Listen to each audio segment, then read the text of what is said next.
प्रिय छात्र छात्राओं, मॉडर्न स्टडी सेंटर के हिंदी विभाग में आप लोगों का स्वागत है। अभी हम हिंदी व्याकरण के अंतर्गत समास पढ़ेंगे। यह समास किसी पाठ्यक्रम तक सीमित नहीं है। यह समास चैप्टर, संधि चैप्टर या कह लीजिए व्याकरण चैप्टर अपने आप में बड़ा व्यापक रहता है। विभिन्न पाठ्यक्रमों के अंतर्गत इससे प्रश्न पूछा जाता है। इसे विभिन्न पाठ्यक्रमों के अंतर्गत समाहित किया गया है। साथ ही प्रतियोगिता परीक्षा में भी इस सब से प्रश्न पूछा जाता है। इसीलिए इसे बहुत ध्यान से पढ़ने समझने की ज़रूरत है। तो अभी हम शुरू कर रहे हैं समास, जिस समास का शाब्दिक अर्थ संक्षेप होता है और इसका विलोम व्यास हो जाएगा। लेकिन ध्यान रहे, जब व्याकरण के समास चैप्टर में हम बात करेंगे तो उसका संधि विच्छेद रूप जो होगा, उसका जो अपना रूप होगा वह विच्छेद होगा। तो आप यहाँ जान लीजिए, समास पढ़ने के क्रम में यह भी जानना जरूरी है कि पद क्या होता है। संधि में शब्दों का प्रयोग किया जाता है, शब्द खंडों का प्रयोग किया जाता है, जबकि समास में पदों का प्रयोग किया जाता है। इसीलिए पद समझना जरूरी है। क्या होता है पद? तो इसको बिल्कुल आसान रूप में समझा जा सकता है कि शब्द में जब कारक चिन्ह लग जाएगा, अर्थात विभक्ति का प्रयोग होगा शब्द में, तो वैसी परिस्थिति में वह पद में बदल जाता है। अर्थात वाक्य बनने की प्रक्रिया या वाक्य बन जाए तो वह शब्द पद हो जाता है। तो आपने जान लिया कि कारक चिन्ह युक्त शब्द पद कहलाता है। कारक चिन्ह से हटा हुआ शब्द रहता है। तो शब्द और पद का आपने अंतर जान लिया। यह ध्यान रखना है कि कर्ता कारक में जो शून्य चिन्ह होता है वह भी कारक चिन्ह है। इसीलिए भ्रम के कारण कभी कभी लोग शून्य चिन्ह वाले को विभक्ति रहित मान लेते हैं। ऐसा नहीं करना है। वह भी शून्य भी अपने आप में विभक्ति है। जैसे गाय चरती है, यहाँ पर गाय के साथ शून्य चिन्ह लगा हुआ है, गाय पद है। तो अब हम समास पर बात करते हैं। देखें, पदों के मेल को समास कहते हैं। व्याकरण में आप पढ़ेंगे तो वहाँ पर देखेंगे दो या दो से अधिक पद जब अपनी विभक्ति छोड़कर आपस में मिलते हैं तो उसे समास कहते हैं। ऐसा आप पढ़ेंगे। लेकिन मेरी समझ से पदों का मेल ही तो समास है। दो या दो से अधिक पद जो होंगे वो पद होंगे।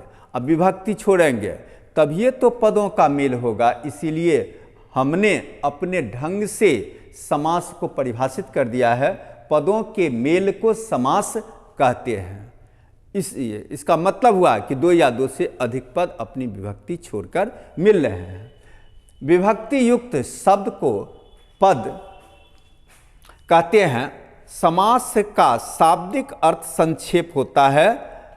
समास के मुख्यतः 7 भेद होते हैं। समास के संदर्भ में आप यह जान लीजिए कि इसके भेद में बड़ा मतभेद है। कुछ विद्वानों ने इसे मात्र 2 भागों में बांटा है, कुछ विद्वानों ने 4, कुछ ने 6, लेकिन मैंने अपने हिसाब से एक मध्यम मार्ग को अपनाया है और वह 7 भेद। सप्ताह के जितने दिन समास के उतने भेद। और भेद का नाम हमने लिख दिया है। कर्मधारय, तत्पुरुष, द्विगु, द्वंद्व, बहुव्रीहि, अव्ययभाव, नय। इस तरह आप देख रहे हैं समास के 7 भेद हुए, जिसमें पहला भेद है कर्मधारय समास। कर्मधारय समास को आप देखें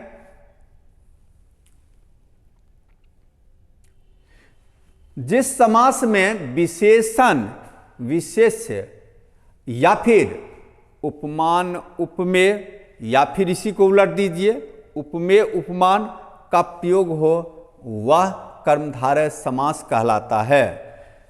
जैसे आप देख लीजिए यहां पर नील कमल, यहां पर नील विशेषण है और कमल विशेष्य है।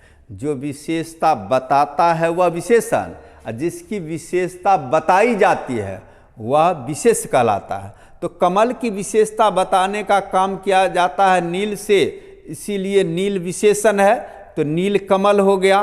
कृशोदर, कृशोदर का होता है पतला पेट, लंबोदर का उल्टा होता है कृशोदर, तो पतला पेट वाला। तो कृशोदर, उदर की विशेषता कृष बता रहा है। यहाँ पर आप देख लीजिए मीनाक्षी, मीनाक्षी मीन के जैसी आंख वाली, तो मीन यहाँ पर उपमान है, अक्षी उपमेय है। चंद्रमुखी, चंद्र यहाँ पर उपमान है, मुखी उपमेय है। तो उपमेय उपमान हो या उपमान उपमेय हो, जैसे चरण कमल हम कहेंगे तो वह भी कर्मधारय समास का ही उदाहरण होगा। अब हम दूसरे समास पर बात करते हैं, तत्पुरुष समास। जिस समास के पदों के बीच कारक चिन्ह छिपा हो उसे तत्पुरुष समास कहते हैं। हमने तत्पुरुष समास को अपने ढंग से परिभाषित करने का प्रयास किया है। मेरी पढ़ाई, मेरी समझ जहाँ तक है उस हिसाब से हमने कहा कि जिस आसानी से इसे समझा जा सकता है इस परिभाषा से, जिस समास के पदों के बीच में कारक चिन्ह छिपा, अर्थात जिस समास के पदों में विग्रह होने पर कारक चिन्ह आ जाए वह तत्पुरुष। वैसे व्याकरण में है अंतिम पद प्रधान हो, तो अंतिम पद प्रधान होने से बच्चे पूरी तरह समझ नहीं पाते हैं। यहाँ पर समझने में सुविधा है, इसीलिए हमने इसका प्रयोग कर दिया है। जिस समास के पदों के बीच में कारक चिन्ह छिपा हो उसे तत्पुरुष समास कहते हैं। इसके 6 भेद हैं, यानी कारक के जो 8 भेद हैं उसमें ऊपर वाला कर्ता और नीचे वाला संबोधन को हटा दिया जाए तो बीच का जो कारक चिन्ह है वह तत्पुरुष का ही भेद है। अब यहाँ पर देख लें एक एक करके। कर्म तत्पुरुष, कर्म तत्पुरुष का चिन्ह होगा को। अब यहाँ पर देखिए कि 2 पदों के बीच यदि को आ गया तो कर्म तत्पुरुष का उदाहरण होगा। जैसे चिड़ी मार, इसका विग्रह होगा चिड़िया को मारने वाला, मारने वाला और चिड़िया के बीच को छिपा हुआ, इसीलिए यह कर्म तत्पुरुष है। आदमखोर, आदमी को खाने वाला, यहाँ पर को आ गया इसीलिए कर्म तत्पुरुष। करण तत्पुरुष, करण का चिन्ह से है। अब देखिए हाथ से लिखा हुआ, यहाँ पर से आया, हाथ से लिखा हुआ हस्तलिखित हुआ, तुलसी के द्वारा किया हुआ तुलसीकृत, या फिर इसी को विग्रह में देंगे हस्तलिखित का तो हाथ से लिखा हुआ, तुलसीकृत का तुलसी के द्वारा किया हुआ। यहाँ से और के द्वारा दोनों ही करण कारक का चिन्ह है, अतः यह करण तत्पुरुष हो गया। संप्रदान का चिन्ह के लिए होगा। अब देख लीजिए रसोई घर का विग्रह होगा रसोई के लिए घर, रसोई और घर के बीच के लिए आया। हथकरी, हाथ के लिए करी, यहाँ करी और हाथ के बीच के लिए आया। इस तरह आप देख रहे हैं कि कारक चिन्ह 2 पदों के बीच आता है तो तत्पुरुष, और जिस कारक का चिन्ह है वो तत्पुरुष काम करेगा। अब इसके बाद देख लीजिए अपादान, युद्ध से भ्रष्ट, युद्ध भ्रष्ट हो जाएगा। युद्ध का अर्थ होता है समूह, समूह से भ्रष्ट, यहाँ पर उससे मतलब नहीं है, यहाँ पर विग्रह केवल करना है युद्ध भ्रष्ट का। युद्ध से भ्रष्ट यानी अलग हो गया है। पदच्युत का पद से च्युत, च्युत का अर्थ होता है अलग हो जाना। तो ये आप अपादान के से देख रहे हैं। संबंध होगा काके की, जैसे सेना नायक, सेना का नायक, राजपुत्र, राजा का पुत्र, यहाँ पर का चिन्ह आ गया, तत्पुरुष आ गया। इसी तरह अधिकरण में आप देखेंगे गृह प्रवेश, गृह में प्रवेश, अधिकरण का चिन्ह में है। इसी तरह हरफन मौला, हरफन में मौला, आपने देखा में का प्रयोग। इसी तरह अश्वारोही, अश्व पर आरोहण करने वाला, पर्वतारोही, पर्वत पर आरोहण करने वाला, ये सब अधिकरण। अब इसके नोट्स में देख लीजिए, जिस समासिक पद के विग्रह करने पर कारक चिन्ह आवे वह तत्पुरुष होता है, तथा जिस कारक का चिन्ह होता है तत्पुरुष का वह भेद होता है। तत्पुरुष के भेद और कारक के भेद लगभग एक जैसे होते हैं, जो आपको पहले बता दिया गया है। अब हम द्विगु समास पर बात करते हैं। जिस समास का पहला पद संख्यावाचक हो, संख्यावाचक आप देखते होंगे 1 2 3 4, दुगुना तिगुना चौगुना, ये सब संख्यावाचक है उसको द्विगु समास कहते हैं। जैसे दुमुहा, दो मुंह वाला, दो संख्यावाचक है। त्रिकोण, 3, यहाँ त्रि लगा हुआ है, यह संख्यावाचक है। षटकोण, यहाँ पर आप देख रहे हैं षट 6, यह संख्यावाचक है। चौराहा आप 4 देख रहे हैं, यह संख्यावाचक है। इस तरह आप देख रहे हैं कि इसके जितने सारे उदाहरण हैं उसका अगला भाग, अगला पहला पद संख्यावाचक है, इसलिए यह द्विगु समास। उपरोक्त सभी उदाहरणों का पहला पद संख्यावाचक है, इस कारण यह द्विगु समास है। अब हम द्वंद्व समास कहते हैं। द्वंद्व समास में सामान्य तौर पर दोनों पद प्रधान होते हैं। जिस समास का दोनों पद प्रधान हो, अर्थात हमने अपने ढंग से आपके समझ की सुविधा के लिए अलग से कर दिया है, अर्थात विग्रह करने पर पदों के बीच योजक योजक और तथा, किंतु, परंतु इत्यादि जो है वह योजक है। और तथा इत्यादि आता है, जैसे दाल और भात, दाल भात। इसी तरह आप देख रहे हैं माता पिता, माता और पिता, दाल रोटी, दाल और रोटी, पाप पुण्य, पाप और पुण्य, यह सब में आप देख रहे हैं कि दो के बीच और छिपा हुआ है। ऐसा यदि सामासिक पद मिलता है तो आप समझें द्वंद्व है। अब पांचवा है बहुव्रीहि। बहुव्रीहि समास समास का सबसे महत्वपूर्ण भेद माना जाता है, इसलिए कि इसका अपना तो कोई भेद नहीं है। किसी भी समास को विशेष अर्थ देकर यह अपना बना लेता है। इसको आप कह सकते हैं अन्य पद प्रधान को बहुव्रीहि समास कहते हैं, विशेष पद प्रधान को बहुव्रीहि समास कहते हैं, या किसी भी समास में विशेष अर्थ देने के बाद अपना भेद बना लेता है। अर्थात सामान्य अर्थ छोड़कर विशेष अर्थ धारण करने वाले समास को बहुव्रीहि समास कहते हैं। जैसे चंद्रशेखर, जिसके शेखर पर चांद हो, अर्थात शिव, तो आप यहां देख रहे हैं विशेष अर्थ धारण करने के कारण यह बहुव्रीहि है। वीणा पानी, जो पानी में अर्थात हाथ में वीणा धारण करे, वीणा पानी, यहां हर वीणा धारण करने वाले को वीणा पानी नहीं कहेंगे, सिर्फ सरस्वती को ही कहेंगे। इसी कारण यह बहुव्रीहि समास है। आप देख रहे हैं वीणा पानी का विशेष अर्थ हो गया सरस्वती। लंबोदर, हर लंबे पेट वाले को लंबोदर नहीं कहा जाता है, सिर्फ गणेश भगवान को कहा जाता है, विशेष अर्थ इसने धारण कर लिया है, इसीलिए यह बहुव्रीहि है। दशानन, हर 10 मुंह वाले को दशानन नहीं कहा जाएगा, सिर्फ रावण को कहा जाएगा, विशेष अर्थ धारण कर लिया, इसीलिए इसका विग्रह होगा 10 आनन वाला अर्थात रावण। बहुव्रीहि समास में हमेशा अर्थात देना पड़ता है। लंबोदर का होगा लंबा उदर वाला अर्थात गणेश। वीणा पानी, पानी में वीणा धारण करने वाली अर्थात सरस्वती। शेखर पर चंद्र धारण करने वाले अर्थात शिव। इस तरह विग्रह किया जाता है। और छठा है अव्ययभाव। जिस समास का पहला पद अव्यय हो उसे अव्ययभाव, इसके लिए अव्यय का ज्ञान होना आवश्यक है। वैसे ध्यान रहे कि यथा, प्रति, आ, भर, तक, यह शब्द जहां मिला रहता है वहां पर अव्ययभाव होता है। रहित, सहित इत्यादि भी जहां रहता है वह अव्ययभाव हो जाता है। जैसे यथाशक्ति, इसमें यथा लगा हुआ है, अव्यय है। प्रत्येक, प्रति लगा हुआ, प्रति जोड़ एक प्रत्येक होता है, प्रति लगा हुआ है, इसीलिए अव्यय। यहाँ पर घर घर को ध्यान देखना है। गलती से लोग इसे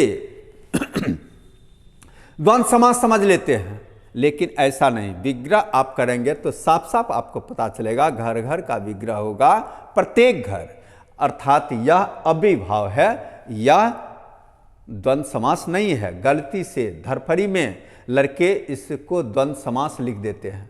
आमरण, आ शुरू हो गया तो आ जिसके आगे लगा रहेगा वह भी प्रायः कर रहे हैं, सब नहीं, प्रायः अव्ययीभाव होता है। भर, आगे रहे या पीछे रहे, भर दिन या दिन भर, ये दोनों ही रूप में अव्यय ही रहेगा। और अंतिम है नए समास। नए समास का पहला पद नकारात्मक होता है, जैसे अकाल, अबोध, अनाथ, इस सब में आप देखेंगे तो अ नकारात्मक। अकाल मतलब हुआ जिसका काल नहीं हो, अबोध जिसको बोध नहीं हो, अनाथ जिसका नाथ नहीं हो। वैसे एक चीज ध्यान रखना होगा कि विग्रह के कारण समास का भेद बदल जाता है। जैसे ये अकाल, कर्मधारय का भी भेद हो सकता है। यदि काल के पहले अविशेषण के रूप में कर दिया जाए तो यह अकाल कर्मधारय का भी भेद हो सकता है, लेकिन अकाल को यहाँ पर नय के अंतर्गत दिया गया है। विग्रह के कारण कभी कभी समास अपना भेद बदल लेता है। अब यहाँ पर कुछ उदाहरण से आप समझें, जैसे अठन्नी द्विगु समास है, आजकल द्वंद्व है, ऊंच नीच द्वंद्व है, देशभक्ति तत्पुरुष है, गृहस्थ तत्पुरुष है, अज्ञानी नय है, आजन अव्ययीभाव है, गंगाजल तत्पुरुष है, खेचर तत्पुरुष है, गोपाल तत्पुरुष है, गौरी शंकर द्वंद्व है, घर द्वार द्वंद्व है, चतुरानन बहुब्रीहि है, चंद्रमुख कर्मधारय है।